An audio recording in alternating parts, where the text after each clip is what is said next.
แสดงพระสัทธรรมเทศนาเพื่อเป็นการให้ธรรมะญาติโยมนะโม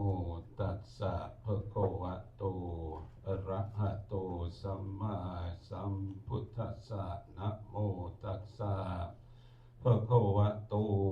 อะระหะโตสัมมาสัมพุทธัสสะนะโมตัสสะภะคะวะโตอะระหะโตสัมมาสัมพุทธัสสะนะโมตัสสะภะคะวะโต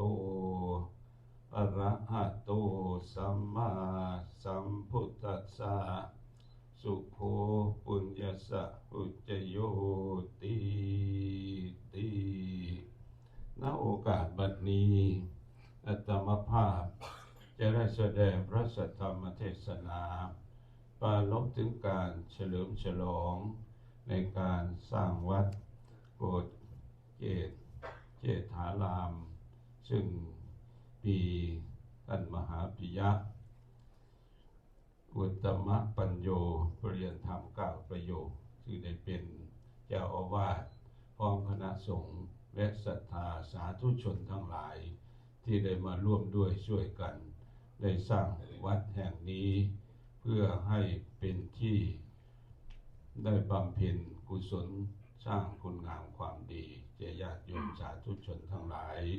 พอสมควรแก่กาลและเวลาซึ่งในการที่ท่านพระมหาปิยะท่านได้ปรารภถึงการสร้างวัดซึ่งมีหลวงพ่อวัดโปรดเจตเชษฐารามพระประแดงจังหวัดสมุทรปราการท่านได้ปรารภกับอาจารย์มหาเพื่อจะได้สร้างวัดแห่งนี้ได้เป็นที่บำเพ็ญกุศลแก่ผู้มาจากทิศทั้งหลายได้มาพักผ่อนอาศัยเพราะอยู่ใกล้กับคือน้ำตกแรงกะลานั่นเองแล้วก็จะได้เป็นที่บำเพ็ญกุศลของญาติโยมสาธุชนทั้งหลายฉะนั้นการสร้างวัดเป็นของญาติโยมทั้งหลายถ้าเราได้สร้างแล้วพร้อมใจกันร่วมกำลังศรัทธาความรักความสามัคคีกันก็จะทำให้วัดของเราได้สำเร็จลุล่วงไปได้อันนี้เราสร้างมาได้7 ปีคือไม่ใช่ครบรอบ7 ปีแต่ได้7 ปีพอดีคือยังอนุบาลอยู่นั่นเองยังไม่ถึงชั้นประถมยังไม่ถึงมัธยมและอุดมศึกษาแต่เป็นเบื้องต้น7 ปีถึงได้เดินมา7-9ก็ได้มากที่สุดคือวัดแห่งนี้มีเนื้อที่ทั้ง103 ไร่แล้วราคาที่เราได้ปรารภไว้นั่นก็15 ล้านก็ไม่ใช่ธรรมดาถ้าอยู่เมืองไทยได้ทำไม่ได้แต่ที่เมืองอเมริกานี้คืออาจารย์มหาท่านก็มีความตั้งใจและญาติโยมก็ได้ร่วมด้วยช่วยกันอันนี้แหละคือความเมตตาปราณีจะมีใครบังคับก็หาไม่หลั่งไหลมาเหมือนฝนอันชื่นใจจากฟากฟ้าสู่ดาไหลสู่แดนดินแล้วทุกสิ่งทุกอย่างจะสำเร็จลงได้ก็อาศัยศรัทธาความเชื่อความเลื่อมใสของญาติโยมสาธุชนทั้งหลายไม่ว่าอยู่เมืองไทยก็ดีอยู่ในสหรัฐอเมริกาก็ดีอันนี้เป็นกำลังสำคัญนั่นเองฉะนั้นญาติโยมได้มาร่วมกันฉลองวัดสร้างได้มา7 ปีในวันนี้ก็ถือว่าเราได้มาฉลองความ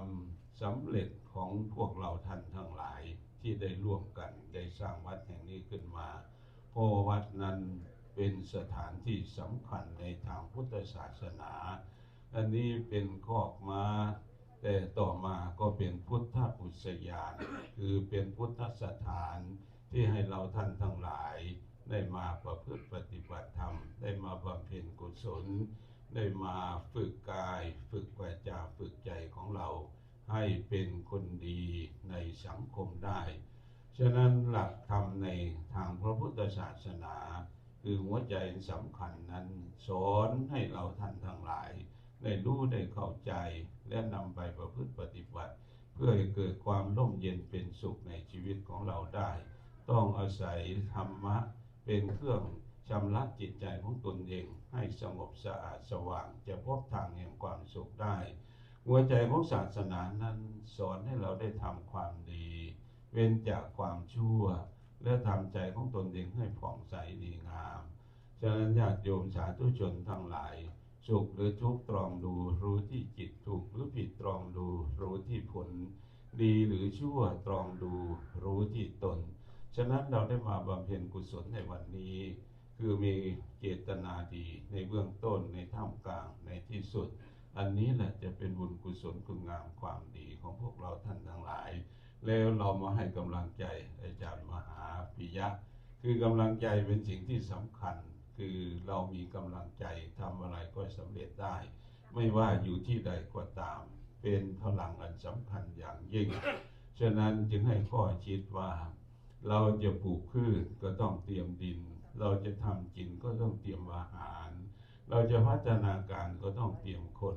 เราจะพัฒนาคนก็ต้องพัฒนาที่จิตพัฒนาอะไรก็ไม่ติดถ้าจิตคนได้พัฒนาอะไรก็ติดถ้าจิตคนยังไม่พัฒนาฉะนั้นผู้มีบุญทั้งหลายเรามาร่วมด้วยช่วยกันในวันนี้ก็ถือว่าเป็นความสำเร็จเป็นความตั้งใจของพวกเราท่านทั้งหลายจะสำเร็จได้ก็อาศัยพวกเราท่านทั้งหลายได้ช่วยกันฉะนั้นการที่เราทำบุญทำกุศลสร้างคุณงามความดีสร้างบุญบารมีให้เกิดขึ้นแก่ตนเองนี้ถือว่าเป็นของง่ายแก่พวกเราท่านทั้งหลายแต่เป็นของยากแก่ผู้ไม่มีบุญทั้งหลายจึงเป็นเรื่องสำคัญเป็นเรื่องทางด้านจิตใจของพวกเราฉะนั้นการทำความดีหรือความชั่วก็อยู่ที่ตัวของเราฉะนั้นการทำความดีว่าการทำความดีนั้นก็มีด้วยกัน10ประการคือกายกรรม3วจีกรรม4มโนกรรม3เราทำความดีทางกายคือเรามีศีลมีธรรมเป็นเครื่องกำกับจิตใจของตนเองแล้วเราก็ไม่ประมาทในการทำหน้าที่ของตนเองการทำความดีทางวาจาเช่นเดียวกันคือการพูดจาเป็นสิ่งที่สำคัญอย่างยิ่งปากเป็นเอกเลขเป็นโทหนังสือเป็นตรีชั่วดีเป็นตราการพูดจามาที่หนึ่งถ้าเราพูดดีก็เป็นสีแก่ตัวการพูดนั้นเป็นสิ่งที่สำคัญอย่างยิ่งเรายังไม่พูดเราเป็นนายคำพูดญาติโยมทั้งหลายถ้าเราพูดไปแล้วคำพูดเป็นนายเราฉะนั้นปากจึงเป็นสิ่งที่สำคัญอย่างยิ่งถึงบางพูดดีเป็นศีรษะมีคนรักลดต้อยอร่อยจิตแม้นพูดชั่วตัวตายทำลายมิตรจะชอบผิดในมนุษย์เพราะพูดจาฉะนั้นการพูดจาจึงเป็นสิ่งที่สำคัญเหมือนกับอาจารย์มหาปิยะนี่นะท่านได้บอกประกาศบุญให้ญาติโยมทั้งหลายได้มาร่วมบุญกันก็ด้วยการประกาศคุณงามความดีบุญกุศลที่เราได้ทำนี้ให้เกิดขึ้นแก่ตนเองแล้วการทำความดีทางใจเช่นเดียวกันญาติโยมทั้งหลายคือเราเห็นสิ่งที่ไม่ดีไม่งามคือเราละเว้นคือไม่อิจฉาริษยาพยาบาทผูกเวรแก่กันและกันเรามีพรหมวิหารธรรมในจิตใจของตนเองคือมีเมตตากรุณามุทิตาอุเบกขาเป็นธรรมของพวกเราท่านทั้งหลายที่จะเชิดชูจิตใจของตนเองให้มีความสงบสุขร่มเย็นได้เมตตาธรรมคำจุนโลกเรามีความรักให้แก่กันยิ้มแย้มแจ่มใสใจเรางดงามความดีงามก็เกิดขึ้นในใจของเราฉะนั้นสิ่งไม่ดีไม่งามในจิตใจของเราเราก็ปล่อยให้มันหมดไปคือถ้าเรารู้จักปล่อยมันก็ว่างรู้จักวางมันก็เบาไม่ยึดไม่ถือไม่เอามันก็ไปหนักจิตใจของเราเพราะว่าใจของเราเป็นนายกายเป็นบ่าวทำสิ่งไรก็สำเร็จที่ใจแล้วข้อที่สองคือไม่โลภอยากได้ของคนอื่นเป็นของตนเองคือเรายินดีในสิ่งที่ตนได้พอใจในสิ่งที่ตนมีเราก็จะเป็นเศรษฐีในเรือนยาจกได้ถ้าเราไม่ยินดีในสิ่งที่ตนได้ไม่พอใจในสิ่งที่ตนมีก็จะเป็นยาจกในเรือนเศรษฐีได้ฉะนั้นเรายินดีในสิ่งที่ตนได้ยินดีในสิ่งที่ตนมีเราก็มีความพอดีแล้วความพอดีนั้นก็จะสร้างความพอใจให้เกิดขึ้นแก่ตนเองได้แล้วก็สุดท้ายคือเราเห็นถูกต้องตามทำนองครองธรรมเหมือนกับอาจารย์มหาได้ทำวันนี้คือเราได้บูชาผู้มีพระคุณทั้งหลายแม้ท่านจะล่วงลับดับขันไปแล้วก็ตาม เราก็รู้จักกตัญญูรู้คุณท่านกตเวทิตาต่อคุณแทนคุณท่านสิ่งดีงามก็จะเกิดขึ้นเพราะว่าความเมตตาธรรมค้ำจุนโลกจะอยู่ร่วมกันด้วยความร่มเย็นเป็นสุขฉะนั้นเราทำความดีทางกายทางวาจาและทางใจบุญกุศลก็จะเกิดขึ้นแก่ตนเองได้อันนี้เป็นความดีงามที่เราทำและสิ่งที่สำคัญอย่างยิ่งญาติโยมสาธุชนทั้งหลายเราเกิดมาเป็นมนุษย์สุดแสนยากได้มาพบพระพุทธศาสนาขององค์สมเด็จพระสัมมาสัมพุทธเจ้าถือว่าเป็นบุญเป็นกุศลเป็นคุณงามความดีของพวกเราท่านทั้งหลายเรานำเอาธรรมะของพระพุทธเจ้าไปเป็นเครื่องยึดเหนี่ยวเป็นแนวทางในการประพฤติปฏิบัติแล้วเราก็ประพฤติดีปฏิบัติชอบหลักธรรมคำสอนก็จะช่วยเชิดชูให้เราเป็นผู้เจริญในธรรมขององค์สมเด็จพระสัมมาสัมพุทธเจ้าฉะนั้นจึงให้ข้อคิดว่าอันลดธรรมนำใจให้สว่างทุกข์ก็สั่งใจสงบพบสุขีดื่มลดธรรมล้ำเลิศประเสริฐดียิ่งทวีคุณค่าราคาคนฉะนั้นบุคคลใดเห็นธรรมบุคคลนั้นเห็นพระพุทธเจ้าบุคคลใดประพฤติปฏิบัติธรรมธรรมะย่อมรักษาคุ้มครองให้มีความร่มเย็นเป็นสุขได้ฉะนั้นทรัพย์สมบัติทั้งหลายที่เราได้มานี้เรามาสร้างบุญสร้างกุศลตั้งต้นทุนให้แก่ตนเองเพื่อเป็นกำไรชีวิตของพวกเรามาอย่างไรเราก็ไปอย่างนั้นแต่สิ่งที่สำคัญคือเราทำวันนี้ให้ดีที่สุดเพื่อชีวิตของเราจะมีความร่มเย็นเป็นสุขได้ฉะนั้นทรัพย์ภายนอกเราได้มาช่วยกันสร้างวัดสร้างวาให้มีความเจริญแล้วทรัพย์ภายในเป็นอริยทรัพย์ที่จะทำให้เรามีความร่มเย็นเป็นสุขในชีวิตของเราได้คือข้อที่หนึ่งให้เราเป็นผู้มีศรัทธาในทางพุทธศาสนาคือมีความเชื่อในหลักธรรมคำสอนขององค์สมเด็จพระสัมมาสัมพุทธเจ้าคือเชื่อกรรมคือการกระทำนั่นเองกรรมศรัทธาเชื่อกรรมข้อที่สองวิปากศรัทธาเชื่อผลของกรรม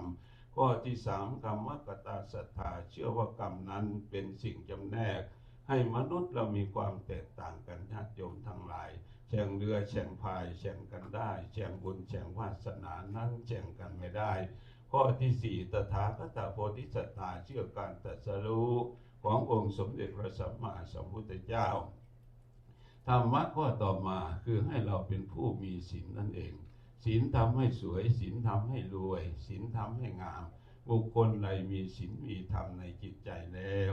งามภายในงามภายนอกคืองามทั้งกายงามทั้งใจงามทั้งวาจาความหน้านอกบอกความงามหน้าในบอกความดีหน้าที่บอกการงานคนจะงามที่ใจใช้ใบหน้าคนจะสวยจัญญาใช้ตาหวานคนจะรวยศีลฐานใช้บ้านโตคนจะแก่ความรู้แก่บุญแก่กุศลใช้อยู่นานอันนี้คือเป็นความงามทางด้านจิตใจนั่นเองเรามีศีลอยู่ในใจเป็นหลักที่ชำระใจของตนเองให้สงบสะอาดสว่างศีลรักษากายวาจาของเราให้ดีงามฉะนั้นเวลาเราบำเพ็ญกุศลแล้วพระก็จะสรุปศีลให้เราได้เข้าใจสีเลนะโสกติงยันติบุคคลจะถึงซึ่งความสุขความเจริญได้เพราะเป็นผู้มีศีลสีเลนะโภคสัมปทาบุคคลจะมีทรัพย์สมบัติได้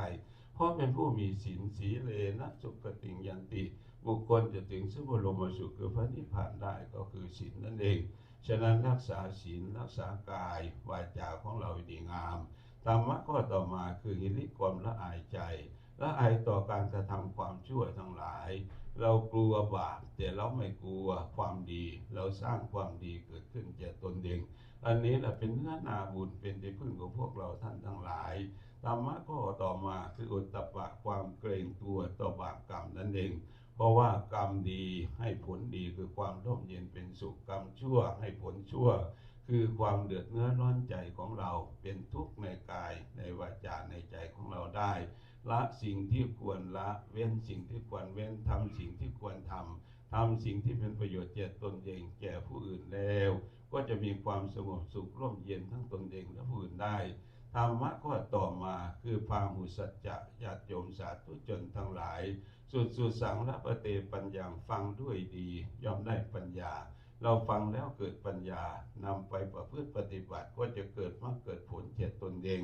อันนี้การฟังเป็นสิ่งที่สำคัญอย่างยิ่งแล้วธรรมะข้อต่อมาคือจาคะคือการให้วันนี้ญาติโยมสาธุชนทั้งหลายได้มาร่วมกันบำเพ็ญกุศลมีการให้ทานมีการรักษาศีลการเจริญจิตภาวนาอันนี้แหละเป็นหนทางที่จะนำมาซึ่งความสงบสุขร่มเย็นในชีวิตของตนเองได้แล้วก็สุดท้ายคือปัญญาเป็นแสงสว่างนำทางชีวิตของเราให้รู้จักบาปบุญคุณโทษสิ่งที่เป็นประโยชน์และไม่เป็นประโยชน์ทั้งหลายฉะนั้นปัญญารู้เท่าทันอนิจจังทุกขังอนัตตาเพราะทุกอย่างนั้นเปลี่ยนไปตามธรรมชาติเพราะว่าทุกสิ่งอย่างนั้นเปลี่ยนแปลงไปคือให้ข้อคิดง่ายๆคือญาติโยมสาธุชนทั้งหลายหลักอนิจจังทุกขังอนัตตาเป็นยังไงสิ่งที่ดำก็กลับขาวสิ่งที่ยาวก็กลับสั้นสิ่งที่มั่นก็กลับคอนสิ่งที่หย่อนก็กลับตึงสิ่งที่ซึ้งก็กลับเซ่อ